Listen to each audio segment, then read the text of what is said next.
Ni kita kira cerita umum sajalah ya, bukan cerita khusus pada mana-mana. Sebab saya pun bukanlah orang yang khusus dalam bidang undang-undang. Cuma selaku pegawai agama di Jabatan Agama, pegawai kecil-kecilan lah. Pernahlah ada sedikit sebanyak menggalas tugas sebagai pegawai penyiasat ataupun investigation officer kepada beberapa kes berprofil tinggi yang melibatkan kes-kes penyelewengan akidah dan juga ajaran yang meragukan, khusus di negeri Pahang. Banyak yang kita pernah buat siasatan.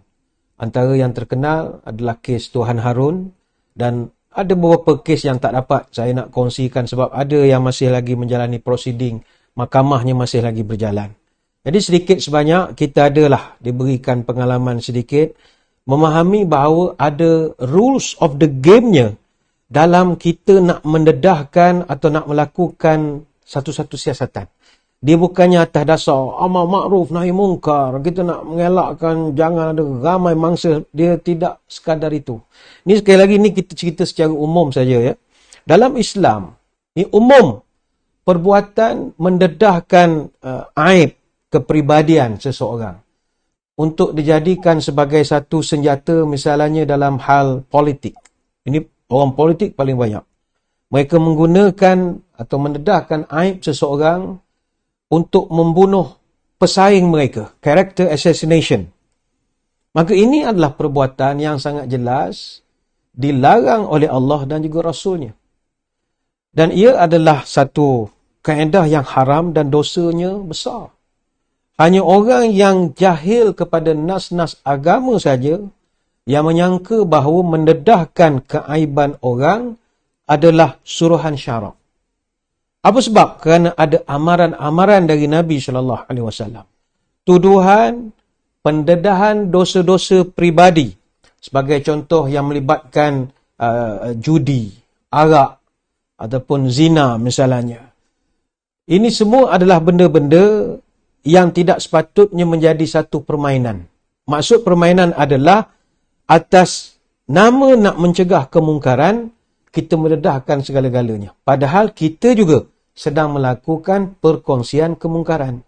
Maka ini melanggar apa yang Nabi SAW nyatakan dalam satu hadis, ya ma'syara man aslama bilisanihi walam yufdil imanu ila qalbihi. Wahai sekalian orang yang Islam pada lidahnya tetapi iman tidak masuk ke jantung hatinya, la tu'zul muslimina wala tu'ayyiruhum wala tattabi'u auratihim. Jangan kamu sakitkan kaum muslimin, jangan kamu malukan mereka, dan jangan kamu mencari-cari aibnya. Tattabi'u auratihim, mencari-cari. Maka benar kalau orang tua sebut dulu, jaga tepi orang itu tak boleh. Dibenarkan. Menjaga tepi orang boleh. Yang tak boleh, masuk dalam kain orang. فَإِنَّهُ مَنْ تَتَّبِعَ عَوْرَةَ أَخِيهِ الْمُسْلِمِ تَتَّبَعَ اللَّهُ عَوْرَتَهُ. Siapa-siapa yang mencari-cari aib seorang muslimnya yang lain, Allah akan buka satu hari nanti segala keaibannya. وَمَنْ تَتَّبَعَ اللَّهُ عَوْرَتَهُ يَفْضَحُ وَلَوْ فِي جَوْفِ الرَّحْلِ. Maka siapa-siapa, kata Nabi, yang Allah buka aibnya, Allah akan dedahkan aibnya itu, walaupun aib itu dia buat dalam rumahnya sendiri. Maknanya bukan secara publik. Allah akan dedahkan. Hadis riwayat Ibn Majah, At-Tirmizi, dan hadis ini hadis sahih. Marilah, wahai saudara-saudara, aib malu orang jangan kita kira, supaya hidup kita sejahtera, berkasih sayang bagaikan saudara. Sudah menjadi sifat manusia. Ada lebih, ada kurangnya. Marilah kita jaga menjaga supaya hidup selalu bahagia. Ada yang mendakwa, oh kami ini bukan mengaibkan, kami ini tidak mau memalukan, kami hanya bantu mengumpulkan bukti.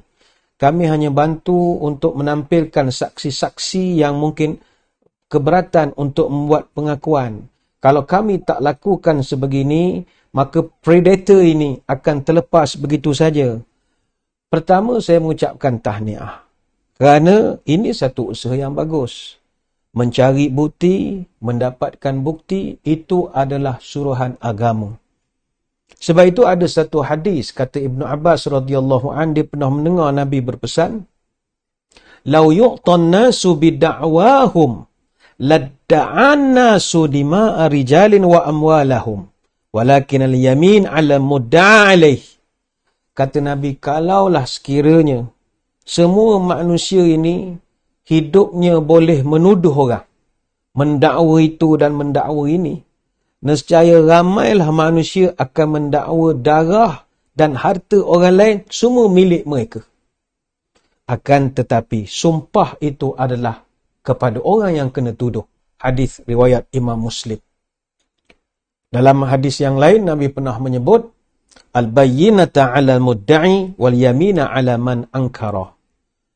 Bukti itu tertanggung ke atas orang yang menuduh atau orang yang mendakwa, dan untuk orang yang dituduh, padanya adalah sumpah untuk mengengkarkan tuduhan tersebut. Baik itu kalau kita biarkan orang mendakwa semua perkara tanpa bukti, menuduh semua perkara tanpa bukti, nescaya rumah kita pun dia kata rumah dia. Kereta kita pun dia kata kereta dia. Dan itu manusia tu perangai dia. Dia akan kata KLCC itu tanah KLCC itu tanah toki dia. Kalau semua orang boleh mendakwa. Sebab itu wa innakum takhtasimuna ilayya wa la'alla ba'dukum ayyakuna al-hana bihujjatihi min ba'd. Maka Nabi pernah menyebut pada sahabat, kamu pernah berkelahi depan aku. Ada di antara kamu yang memang petah berhujah, pandai menyusun ayat, kamu yang sedap bercakap berkata-kata. Dan ada pula yang tak pandai nak membela diri, tak pandai nak bercakap. Lalu aku menghukum berdasarkan apa yang aku dengar. Fa'aqdiya lahu ala nahwi masma'a minhu, faman qadaitu lahu min haqqi akhihi bi syai'in fala ya'khudh minhu syai'an fa innama aqta'u lahu qit'atan minan nar. Maka kata Nabi, sesiapa yang telah aku hukum atau aku berikan untuknya sesuatu dari hak saudaranya yang tidak berhak dia perolehi, tetapi dia kalah lantaran hujah orang yang seorang lagi, janganlah dia mengambilnya, kerana aku telah memotong untuknya sekeping api daripada neraka. Sebab itu menuduh seseorang, mendakwa seseorang, mesti ada bukti. Dan ini bagus. Lepas tu syair Arab mengatakan, wa da'wa in lam yaqimu 'alaiha bayyinatu abna'uha di'a. Dakwaan sekiranya tak disertakan dengan keterangan, disertakan dengan bukti, maka ia hanyalah tuduhan semata-mata. Maka saudara, melalui hadis dan juga syair dan pelbagai panduan ulama, dapat kita fahami bahawa keterangan ataupun bukti adalah asas terpenting di dalam mana-mana pertuduhan. Oleh itu, perlu tepat dan juga jelas kita memiliki keterangan yang benar untuk memastikan keadilan dapat ditegakkan. Dalam undang-undang Islam, undang-undang keterangan Islam, keterangan ini dikenali dengan istilah al-bayyinah. Al-bayyinah. Contohnya Rasul sallallahu alaihi wasallam pernah menggunakan kalimat al-bayyinah ini dalam beberapa hadis yang kesemuanya menjurus kepada bukti ataupun saksi. Sebagaimana kata Ibnu Abbas radhiyallahu an, anna Hilal bin Umayyah qadhafa imra'atuhu 'inda an-nabi sallallahu alaihi wasallam bi Syarik bin Sahma. Faqala an-nabi. Satu hari kata Ibnu Abbas, Hilal bin Umayyah, dia datang menghadap Nabi, dia nuduh isterinya berzina dengan Syuraik bin Sahma. Maka ketika dia tuduh isterinya berzina kepada seorang lelaki lain, lantas apa kata Nabi? Al-bayyinatu aw haddun fi dhahrika. Bawakan bukti, bawakan saksi. Kalau tidak, aku hudud engkau. Mana aku hukum kau dengan mengenakan hukuman ke atas belakangmu. Ini hadis riwayat Bukhari, Abu Daud dan At-Tirmizi. Dan kita maklum, tuduhan tanpa bukti, khususnya dalam hal zina, itu adalah fajliduhum 80 jildah. Maka sebatlah orang yang menuduh itu 80 sebatan. Ini surah An-Nur ayat yang keempat. Di samping itu juga kita melihat, sebagaimana kata jumhur ulama, kalau kita tengok ayat-ayat Quran, pembuktian ataupun kesaksian itu adalah pensabitan dalam banyak perkara. Contohnya dalam bab jual beli, surah Al-Baqarah 282, bercerita tentang bayyinah ini. Dalam bab hutang piutang, surah Al-Baqarah juga menceritakan tentang bagaimana untuk kita mendatangkan saksi. Begitu juga dalam bab wasiat, surah Al-Maidah ayat 106. Bayinah ni betul. Cuma ada orang dia mengatakan bahawa kami lakukan ni adalah untuk tabayun. Bayinah, bagus. Tapi kalau kita salah memilih, kita takut kita tak buat tabayun. Yang kita lakukan adalah tibayun. Contoh, yes, kita setuju. Bukti sangat diperlukan. Nak menuduh orang, you kena ada bukti. Kumpulkanlah, tak ada masalah. Cuma satu saja. Dalam bab-bab tertentu, ada satu garis sempadan antara peranan NGO sebagai whistleblower dengan proses perundangan. Ada benda tertentu, sepadannya sampai situ. Kerja kita sampai situ saja. Jangan lebih daripada itu. Mana dapat bukti, okey, serahkan kepada pihak yang sepatutnya. Sebab itu, kaedah pembuktian hanya terbatas kepada orang-orang yang mempunyai otoriti. Macam kami di Jabatan Agama, bukan kami tak pernah tangkap selebriti, bahkan penceramah agama pun kami pernah tangkap khalwat. Kami tangkap penceramah agama tersohor berkhalwat dengan isteri orang di hotel. Dan kita buka kes, ada kertas siasatan dan bagai-bagai lagi. Cuma ada masanya, ialah tugasan kita buat tangkapan, buat siasatan, mengkaji eksibit kalau ada, kita temu siasat informan, kita temu siasat saksi, kita buat kertas siasatan dan angkat kepada pihak pendakwa untuk mendakwa kes tersebut. Dan bukannya tidak pernah berlaku, pasukan pendakwaan menolak mentah-mentah segala kertas siasatan yang kita buat kerana dikatakan mutu siasatannya rendah. Ada yang menggunakan ayat, awak punya siasatan ni startup macam assignment budak diploma semester 2 saja. Daripada segi bahasa I.O. itu sendiri. Kalau ikutkan hati kita yang geram, yang pergi menangkap, kami mengambil kes, kami melihat apa yang berlaku. Bukti kami ada, saksi kami ramai. Kami pun boleh dedahkan kebejatan OKT ni. Orang-orang yang kena tuduh, orang kena tahan OYDS, orang yang disyaki ni. Boleh. Tapi, adakah itu tujuan kita melakukan amar ma'ruf nahi munkar? Dan ceramah tu memang jadi ceramah yang masih lagi didengar. Ceramahnya, ucapannya. Boleh saja kami nak buat character assassination. Atas dasar tak nak melahirkan predator mangsa baru. Boleh saja. Tapi tidak. Ada batasan tertentu. Jangan dedahkan kepada netizen. Berulang kali kita mengingatkan. Internet bukan medan untuk mendedahkan apa-apa pun. Khususnya benda-benda yang melibatkan orang.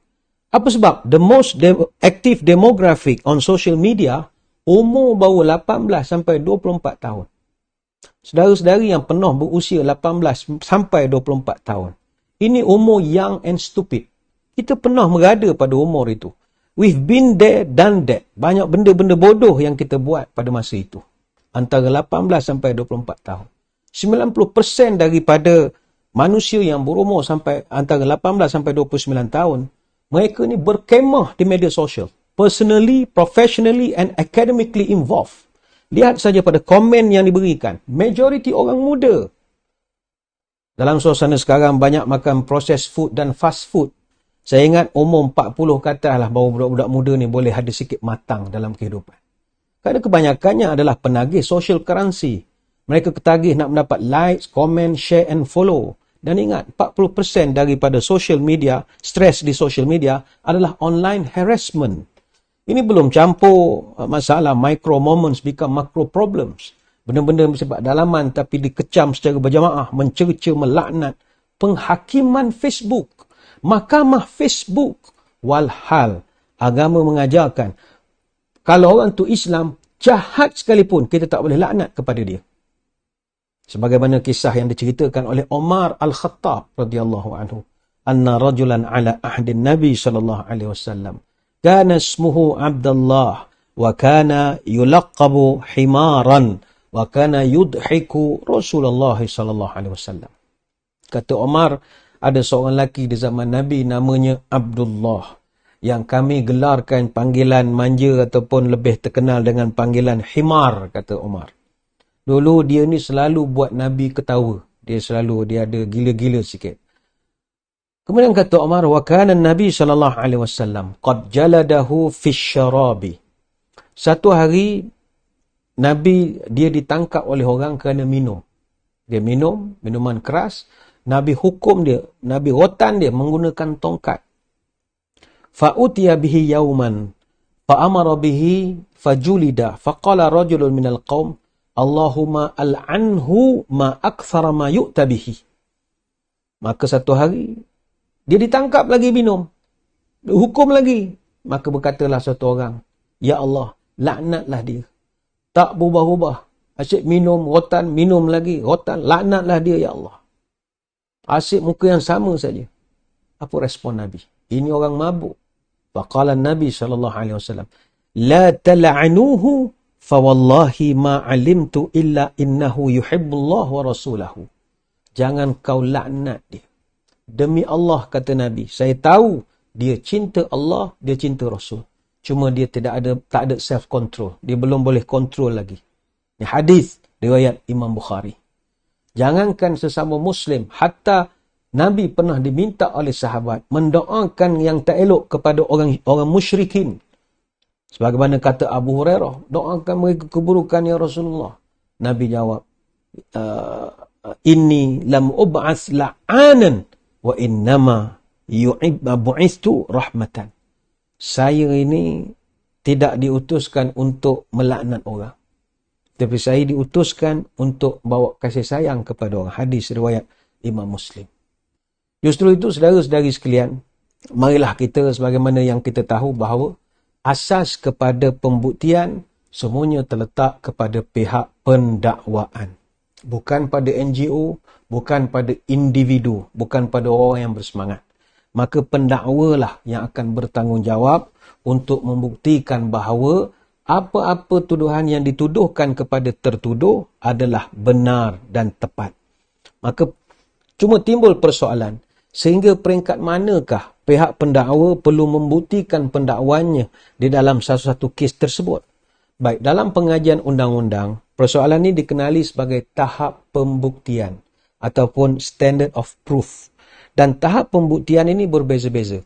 Dalam jenayah, dalam kes-kes jenayah, tahap pembuktian diperlukan adalah melampaui keraguan munasabah, beyond reasonable doubt. Dalam kes sivil, tahap pembuktian cukup sekadar pertimbangan kemungkinan, on the balance of probabilities. Tapi dalam kes kesalahan takzir, pihak pendakwa mesti membuktikan kesalahan seseorang itu sampai ke peringkat zanul ghalib, beyond reasonable doubt, melampaui keraguan yang munasabah. Dan prinsip-prinsip ini dijelaskan oleh Nabi SAW dalam beberapa hadis. Antaranya, adra'ul hudud bisyubahat. Nabi pernah menyebutkan bagaimana dalam soal kita nak memberikan sebarang pertuduhan ataupun pembuktian ini, hendaklah seseorang itu melakukan penelitian, elakkan hukuman hudud atas perkara yang syubhat, yang ada keraguan.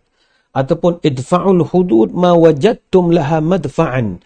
Hindarilah menjatuhkan hukuman hudud selagi mana kamu boleh mengelakkannya dengan satu tolakan. Sebagaimana kata Sayyidina Umar Al-Khattab radhiyallahu anhu, li'anna a'tal al-hudud bisyubhat khairu min an uqimaha bisyubhat. Sesungguhnya aku tidak melaksanakan hukum hudud kerana ada keraguan, itu jauh lebih baik daripada aku melaksanakan hukum tapi ada keraguan, kata Sayyidina Umar. Sebab itu beban pembuktian dalam undang-undang keterangan Islam adalah jauh lebih tinggi dan ketat berbanding dengan mana-mana undang-undang keterangan barat. Sebab tahap keterhatiannya sangat tinggi-tinggi. Kalau kita rujuk dalam kitab Al-Uqubat Asy-Syar'iyyah wa Mawqifuha, dalam kes zina seumpamanya, tidak terdapat satu kes pun yang berjaya disabitkan melalui pembuktian sepanjang hayat Rasulullah SAW. Tidak ada satu kes pun yang berjaya dibuktikan. Keadaan ini menunjukkan betapa ketatnya kaedah pensabitan kes jenayah di dalam Islam. Maka, sekali lagi, pendedahan kelemahan peribadi, aib seseorang, kesalahan seseorang boleh dibuat jika ada keperluan khusus, iaitu oleh pihak yang terlibat sahaja. Dalam kes kita adalah pegawai penyiasat, investigation officer. Jangan kongsi dalam Telegram. Walaupun bukti-bukti itu bagus, ada confession ke, ada sebarang. Jangan kongsi dengan orang ramai. Orang antah berantah ni, budak-budak ni. Jangan. Kongsikan dengan investigation officer. Dengan orang yang ada wewenang di dalam menjatuhkan hukum. Memang boleh dedah, tak ada masalah. Nabi SAW sendiri pernah mendedahkan kepada seorang wanita yang dipinang oleh beberapa orang lelaki atas masalah wanita itu pernah. Dalam kisah Fatimah binti Qais yang dipinang oleh Abu Jaham dan Muawiyah bin Abi Sufyan, Nabi SAW diberitahu kepada Fatimah binti Qais, amma Abu Jahmin fala yad'u asahu an atiqih. Nabi kata Abu Jaham ini, dia tidak meletakkan tongkat daripada bahunya. Maknanya dia ni suka pukul isteri. Nabi ceritakan. Kemudian kata Nabi, wa amma Muawiyah fasu'lukun la mal lahu. Adapun Muawiyah ini miskin sangat, tak ada harta langsung. Maka kata Nabi, inkihi Usamah bin Zaid. Kawinlah kamu dengan Usamah bin Zaid. Hadis riwayat Muslim. Artinya Nabi buat pendedahan, tetapi right man at the right job. Bukannya mewar-warkan kepada orang, tapi memberitahu direct kepada Fatimah binti Qais. Bahasa mudahnya, dedahkanlah kepada orang yang sepatutnya. Sungguh pun begitu, ini tidaklah bermakna Islam ini menggalakkan salah laku atau perbuatan yang tidak elok. Sebaliknya Islam adalah satu agama, ad-din, yang ada cara tersendiri untuk mencegah kemungkaran. Ada cara. Salah satunya adalah at-targhibu fi radhiyallahu wa tarhibu min ghadabih. Galakkan mencari redha Allah dan ancaman daripada kemurkaannya. Islam memberi ruang seluas mungkin supaya mana-mana pesalah bertaubat dan menyesal dengan perbuatannya. Selama mana kesalahan itu berkait dengan Allah, Allah berhak untuk mengampunkannya. Jadi saya kira kalau semua orang berfikir ke arah itu, insya-Allah aib ini tak terlalu disebarkan khususnya kepada budak-budak, orang muda, entah berantah latar belakangnya yang kerjanya tahu mengecam, mengutuk, membaca tajuk tanpa mendengar dan seumpamanya ini. Elakkan daripada golongan antah berantah ini. InsyaAllah sesuatu kes pembuktian bayinah itu dapat disiasat oleh pihak berkuasa. InsyaAllah Datuk Seri Jalil sebagai ketua untuk siasatan kepada ini bekas CPO Negeri Pahang. Begitu bagus orangnya. Dia bekas ketua polis Negeri Pahang. Ini semua orang-orang pasukan-pasukan yang hebat. Ini semayang punya orang, masjid punya orang. Jadi, mari kita sama-sama membantu dalam ruang lingkup kemampuan kita saja. Wallahualam.